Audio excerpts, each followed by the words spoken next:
We out. It's time to choose, it's either or. I'm talking either win or you lose, cause we out. And we came to win, and we ain't stopping till we get to the end. Baby, back to alpha. Like how could I lose my life for yours? Tell me which one would you choose? I walk in the room like I ain't got nothing to prove. One man, but I feel like I walk with a crew. Alpha. Head stand up like alpha. Alpha. Chief in the end, boy, I scalp ya. Alpha. GPS, I reroute ya. Alpha. Whew. Come and learn something. Or get burnt, watch how I earn something. Back to alpha.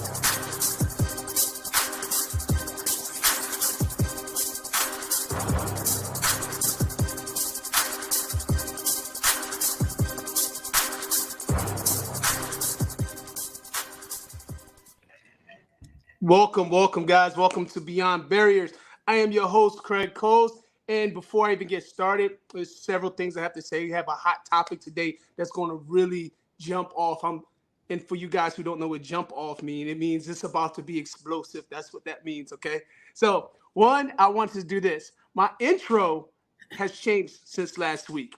And before I introduce our guest, I have to give my brother props for getting that over to me and doing such an awesome job on that intro. That's the first thing I want to start with. And then I want to tell you this. Welcome to Beyond Barriers. The goal of this show is to introduce you to people, ideas, and opportunities that will hopefully stimulate your growth and abundance, but also motivate you mentally and physically to step outside of your comfort zone and become limitless. Now, today is going to be a big one for me because I have the pleasure to bring on such a dear friend of mine. And it's not every day that you get to meet a motivational wellness speaker with a diverse skill set. And today's guest is unique with the ability to be empathic as well as enthusiastic while delivering heart-centered educational training to corporations, governments, organizations, nonprofits, not to mention she's an entrepreneur of Fusion Integrative Therapies. I'd like to welcome my friend, my homegirl, Heather B. Dunning. What up, Heather? Hey, Greg. I love the intro, man. He did fantastic. Oh, thank you.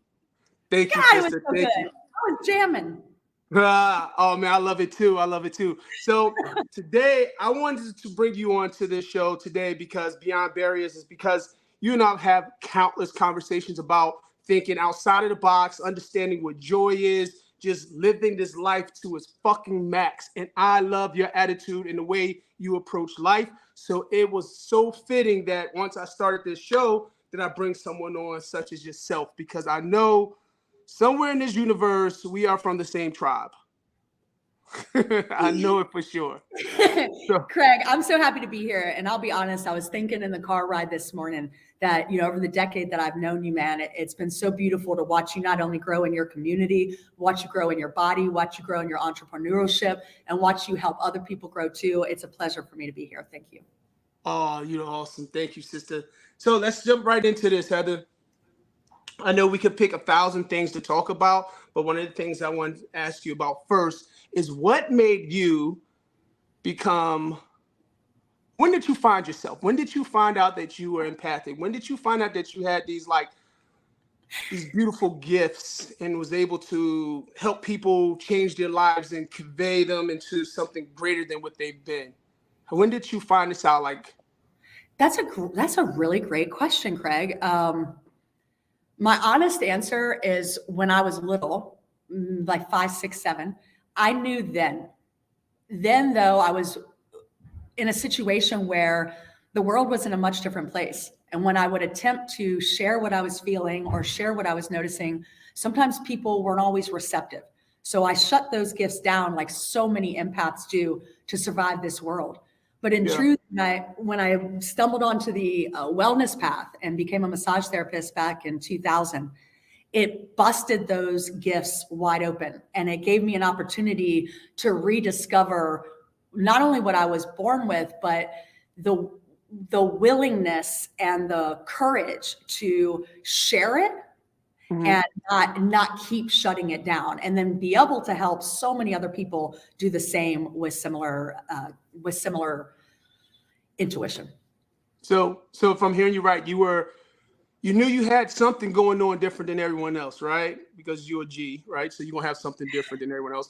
But it wasn't until you started your therapy business is when you had the opportunity to really express that to your clients.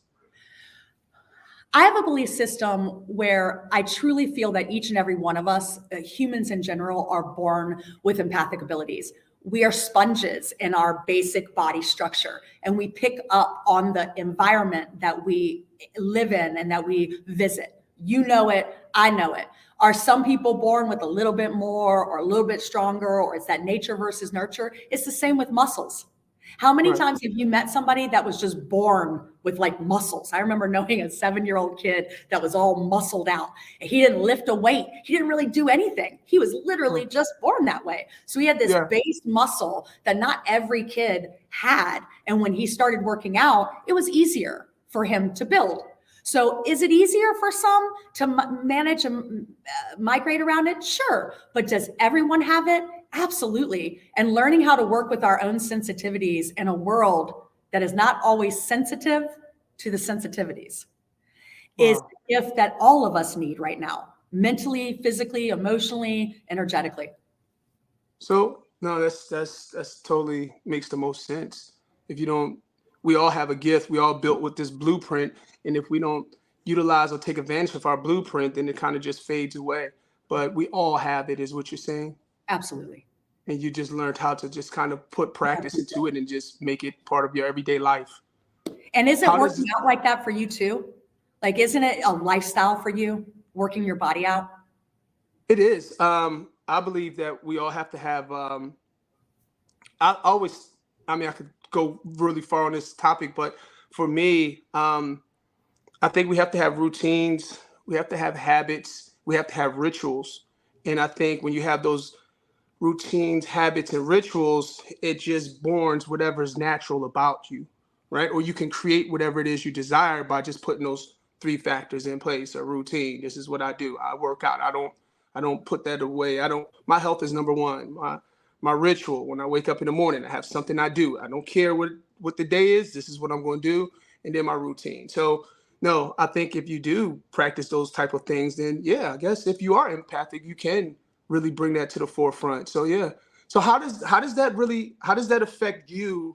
Like how did you fall in love with using that energy you have, or that skill set that you've honed in on? How have you used that to help as many people as you have helped thus far? Like how? That's a great question. The first answer that came is knowledge is power, right? Knowledge is power, Oh, education is power. And if you do so something with it. it's a matter of, what do I need to learn about this? What do I need to understand and know about this sensitivity or this information that I'm getting?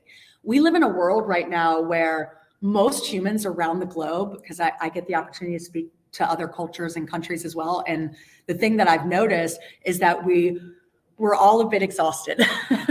No Mhm. matter how healthy people are being and how great of nutrition, the exhaustion is coming from the overwhelming amount of information that is coming to us all day, every day, by these little devices and by the environment that we're currently living in. So it's a Yeah. yes and. So how do we navigate the information? How do we not become burnt out? That was my topic this morning. How do we let go of some of the information? How do we practice discernment? Listening to what's relevant in that moment, letting go of what isn't. You actually are great at this, one of the best I know. And I just want to compliment you for a second and say, you're so good at when something hard hits you, you have this, well, it's one of your superpowers, I think. Your Mhm. ability to, navigate or move to the positive as quickly as possible without victimization, without excuse, without blaming. You just jump. I can't explain it. Oh, I want to bring up something we talked about yesterday because I think this was so powerful and it touched both of us. And this is a great segue into it. You were Mm. talking about how you used to jump blindly. You would just Right. jump, right? With And my now, eyes closed. right? You just jump blindly and just go. Let's go. Let's just go. And you trust. It's blind faith. But now, now, you're choosing to open your eyes and fly free. It's not about jumping blindly, right? So it's that same idea. Where can we open our eyes? Where can we be awake to what's really happening here and not the story that our mind is creating? You're so good at letting go of your stories. It's what makes you a great coach, because if you can't do it yourself, how are you going to help everybody else let go of theirs? If you don't have a story that was of some type of trauma and drama that you have risen out of, right? Right. You know, as the example that says, it doesn't matter about this. I found my new rhythm. I found my reset. I let go of the excuses. I even let go of the stories the doctors told me, right? Like, you created your own reality and you help other people every single day do the same, physically, mentally, emotionally. And so do I. We just have different avenues. But if we're not practicing it, if we're not doing it ourselves, and it doesn't mean perfection, peeps. Let's be clear. This isn't about perfection. This isn't about either one of us sitting on some soapbox going, oh, we got this bleep figured out. We don't got this bleep figured out. We're just creating habits that are making it a little bit easier to navigate all of the information overwhelm. Man, I have to call back to you. that is, yeah. I am 100% in agreement that we are overwhelmed. And I think one of the things that we do have as a society is that we have too many damn choices. And because we have too many damn choices, we don't know where to make a choice. We stand still.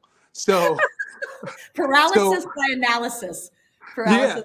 Yeah, exactly. So my choice is, when shit hits the fan, is that, you know what? I'm choosing the greater side of that situation each and every time without hesitation. You know what I mean? So when it comes to me, and you're right, it's the same message I pass on to my clients as well.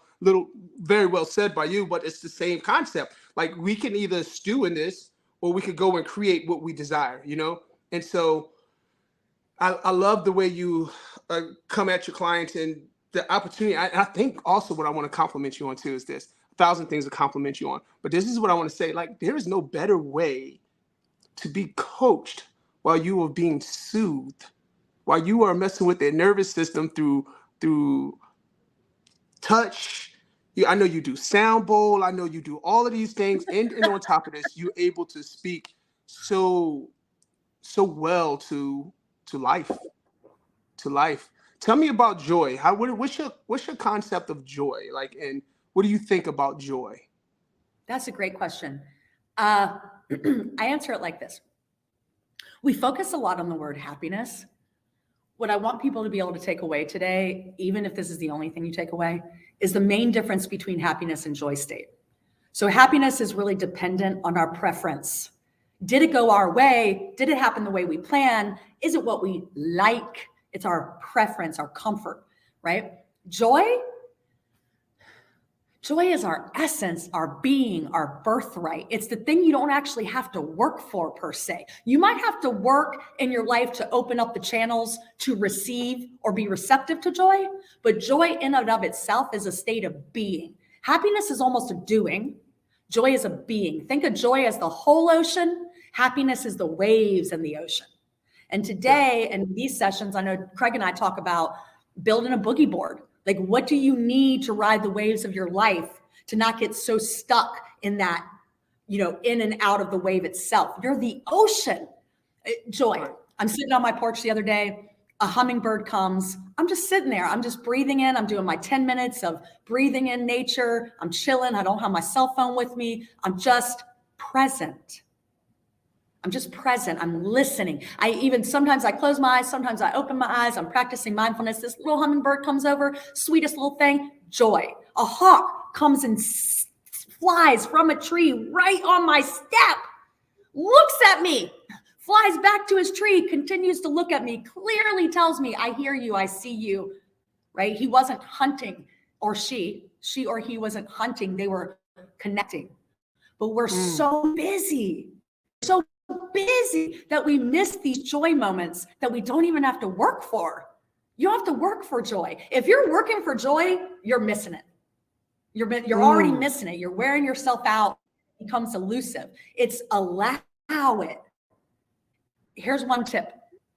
When I talk to people about joy, and I was noticing this even before COVID, Craig, but after COVID, sadly, joy has been a little elusive for people slightly. not everyone, but slightly. And some of you who are listening might even be sitting there going, what does bring me joy? Is it a hummingbird sitting from a flower? Is it a visit from a hawk? I don't know. If you don't know, give yourself permission again to dream, to discover, to open up your heart, to say, I'm willing to receive this, whatever it is. Maybe it's a hot cup of coffee on a tired day. Maybe it's your favorite coat when it's cold outside. Maybe it's sunshine on your face when you feel alone. Whatever it might be, make a list, a detailed joy list. I recommend 50 things on it. Most people can't come up with 5. Can you name one thing off yours? Detailed, not generic, not family, not nature. Be detailed. Joy for me? Yep, something that brings you joy on the planet. Blinking my eyes. Don't have to work for it, and you don't.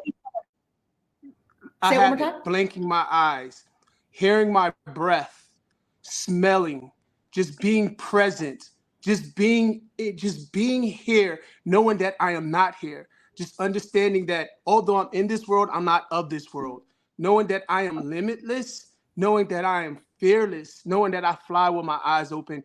These are things that bring me joy. These are things that make me realize that everything that goes on in my life is only a thought, and it's only temporary. One of the greatest things that I've ever learned from my father was this, that this world that we live in is an illusion, and it's the most beautiful dream you can ever have.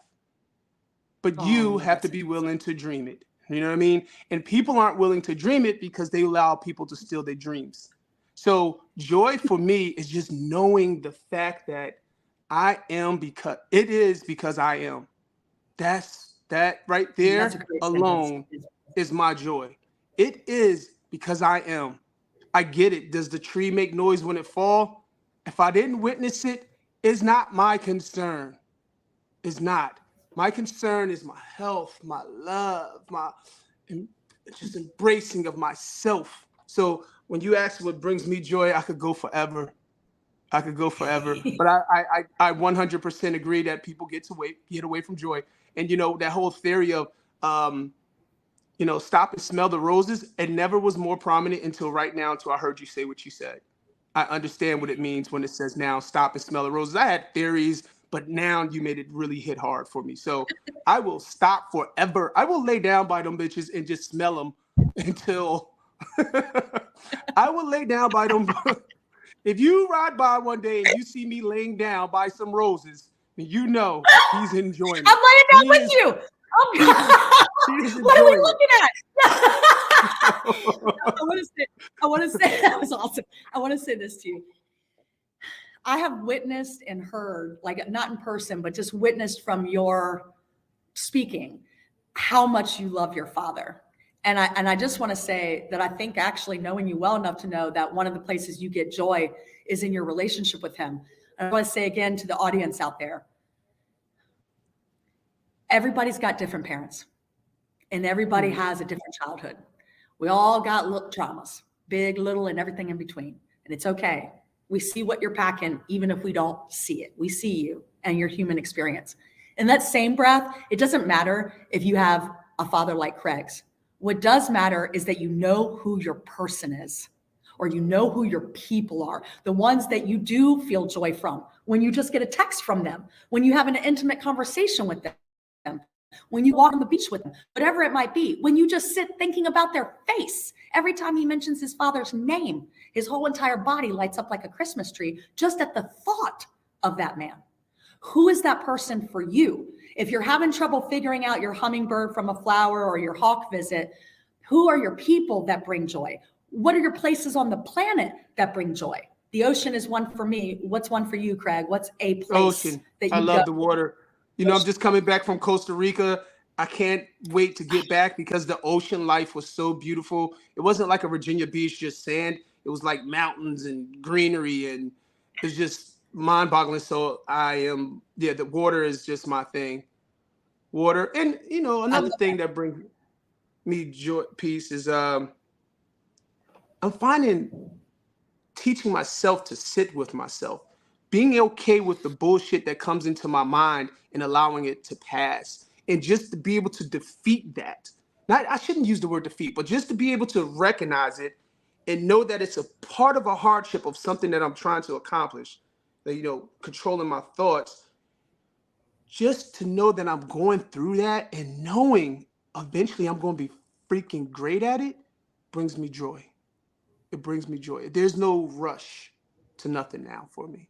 And I'm appreciating and learning that more. So that's another thing that brings me joy. But yeah, definitely water is my thing. So when it comes to people making decisions on how to make changes for themselves, and I know, the hummingbird versus the hawk, but what advice could you share with someone who is looking to just like, I need to change my life, Heather. Shit has been crazy for me. It's hectic. I don't know what meditation is. I don't know what the universe is. I don't know if there's a God. I don't know if there is one. I have no idea. I just exist and I want fucking help. Like how would you help someone with that type of Making mindset? decisions. Thank you for that question. You said earlier that part of the overwhelm is having too many choices. So part of making decisions is stopping the spinning. Who out there feels like they're spinning? You guys know what I'm talking about, right? You just spinning. You're burning a lot of energy. You're even staying busy, but you might not actually be moving towards your compass line. You might not be aligned with your soul's purpose. You might just be spinning. The world is spinning, literally, like actually literally spinning. And then the people on it sometimes go into a spin. So 2 tips. I don't give advice because people don't take it. I share information. If it resonates, awesome. If it doesn't, drop it and keep freaking moving, because we understand you're getting too much information. So if this information resonates, awesome. Share it with loved ones. If it doesn't, keep moving. Your information's waiting for you out there, right? So 2 things. 1, mindfulness technique. This one's easy. It's a classic one. Most people know it by now, but if you guys don't, this is a beautiful place to start. Okay. Mindfulness. It's called the rule of 5. It's a simple one. 5 things you see, 4 things you hear, 3 things you smell or feel, 2 things you taste, 1 thing you smell, something like that. It doesn't have to be perfect. It can even be 5 things you taste, but it might be a little harder to do that. So You're getting in touch with your senses. You're allowing yourself to be present in each moment. Is it easier to do outside? For sure. You're going to be more stimulated. Can you do the mindfulness strategy inside in a building, in your car? 100%. What's the purpose? Stop the mental spinning. Bring yourself into this moment, not in the past of regret, not in the worry of the future and the anxiety that gets built, right here in this moment. People have asked me over the years, what's the difference between, excuse me, mindfulness and meditation? One of my favorite quotes that I found that I think explains it perfectly is mindfulness is a quality of life. Think about that. Mindfulness is a quality of life. Meditation is a practice that enhances that quality. I'll say it one more time. Mindfulness is the quality of life. Meditation is a practice that enhances that quality. Meditation does not have to be sitting in a room for 30 to 50, 40 minutes or 20 minutes with your eyes closed going. That's great if you can do that. But if you can't, it doesn't mean that you can't meditate. It just means that might not be the style for you.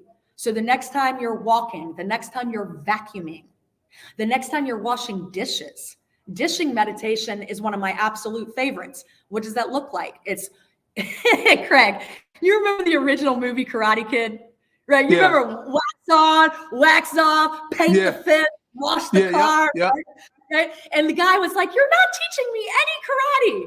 And Miyagi goes, "Wax on, paint the fence." Right? Yeah. We take our chores for granted, and we even allow ourselves to feel negative about them. Some people do. Some people even avoid their chores. But what if the daily activity of living your life became the meditation itself? Remember, mindfulness, study of life. So we step up. Seeing you got you're inhaling, exhaling with each dish. That's one simple strategy. Add in gratitude. What does that mean? I'm grateful for the water, the soap, the plate, the food, the farmers that got the food, the drivers that drove the food, the money that bought the food. That food did not show up on your plate magically. I wish it did. I'm ready for that. But it doesn't. It shows up with a whole system that got it to where we are. But we've become so accustomed to the pattern and habit of just doing it, we forgot about the steps that actually got us there. When you start adding gratitude into your dishwashing experience, by the time you're done, you not only are full from your food, your kitchen's clean, your vibration, joy and gratitude are already raised. Oh, real quick, I learned this when Randy had to go through his shoulder surgery, and he's kind of our professional dishwasher. And he actually came to me 2-3 weeks in, and he said, I never thought I'd say this in my entire life, but I actually miss washing dishes, because he realized that he was taking for granted that he even could. When he was not capable of washing the dish, he was heartbroken. It all of a sudden didn't become a chore. It was now a limitation that he couldn't even involve himself in. Now he washes dishes like darn Snow White herself, whistling while he works. Okay, it's pretty amazing. and he doesn't even want anybody else to wash them. He's like, I back got up. it. I got the dishes. I got it. He's inviting people over just to have more dishes. Mine is lawn mowing. Like, some people will come and go, oh, I'll mow your lawn. I'm like, no, you won't. Right? That's my moment to go be with my land and be with my trees and be in peace and find my breath and give gratitude for every stretch of grass that I hit, instead of seeing the chore. That is so awesome.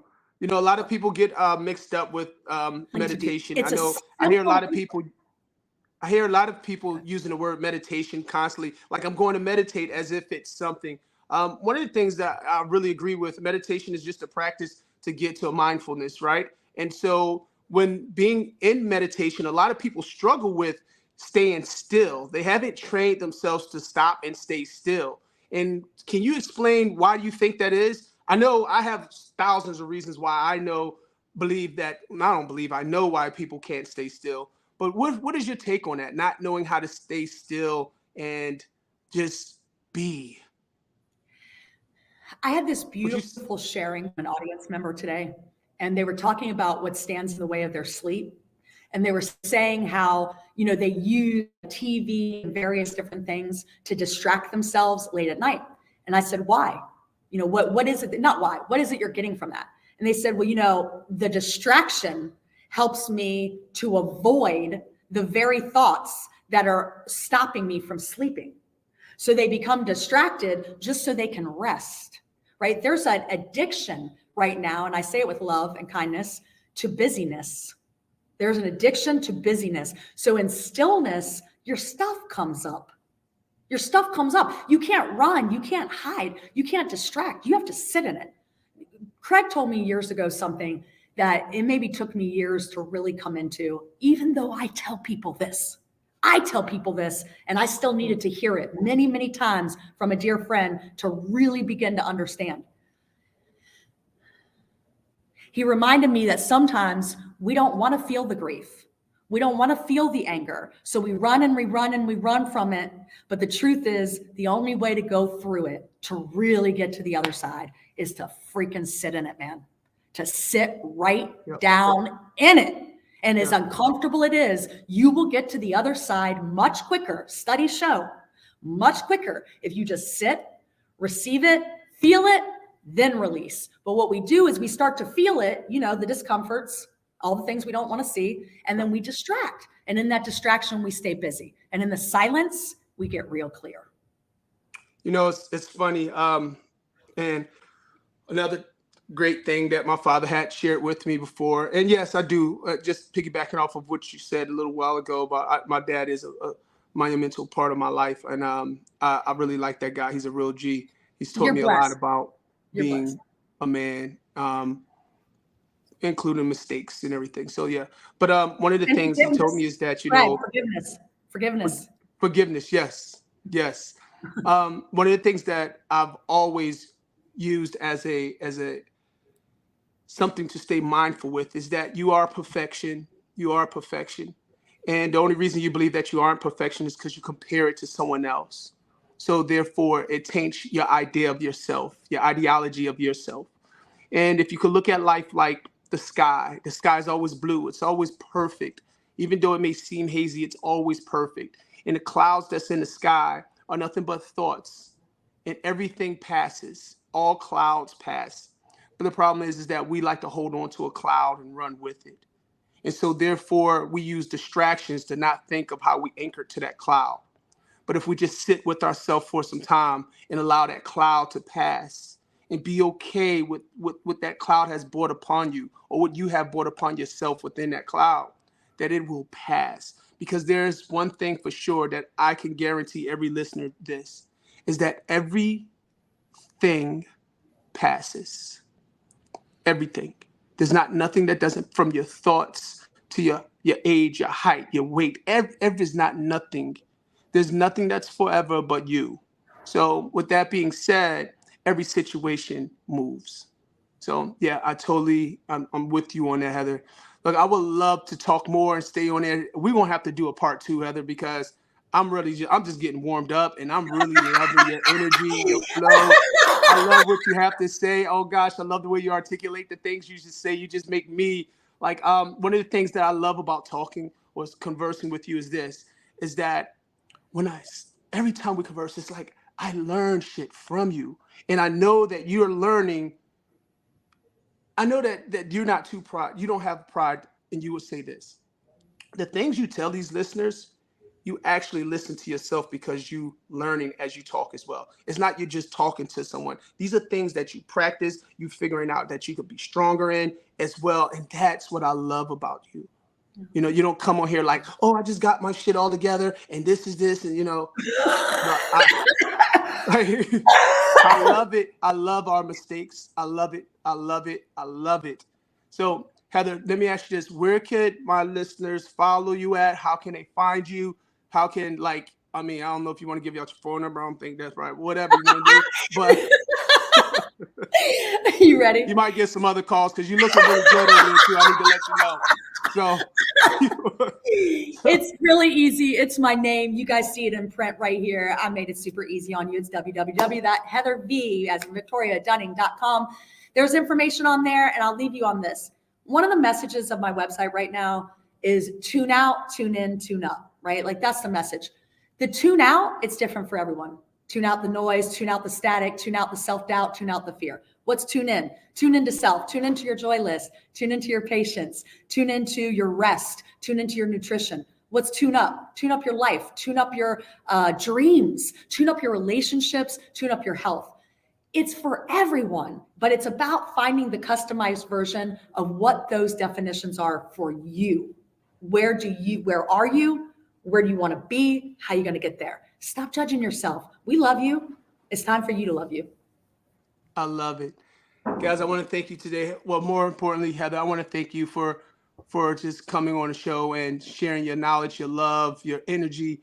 I love you. Like you man, you my girl. I tell you, my tribe.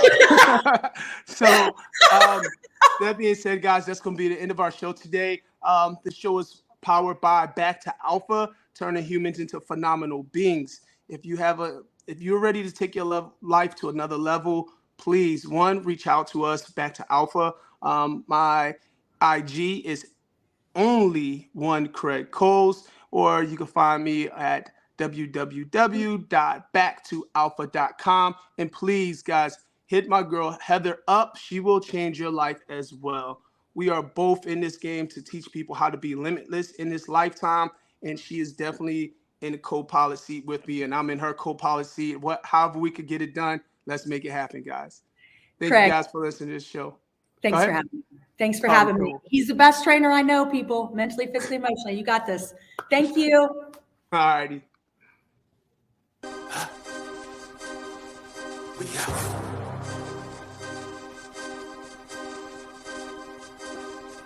We out. It's time to choose. It's either or. I'm talking either win or you lose, cause we out. And we came to win, and we ain't stopping till we get to the end. Baby, back to Alpha. Like how could I lose my life for yours? Tell me which one would you choose? I walk in a room like I ain't got nothing to prove. One man, but I feel like I walk with a crew. I'm Alpha. Here stand up like Alpha. Alpha. Chief in the end, boy, I'll scalp ya. Alpha. GPS, I'll reroute ya. Alpha. Come and learn something. I'll get burnt, watch how I earn something. Back to Alpha.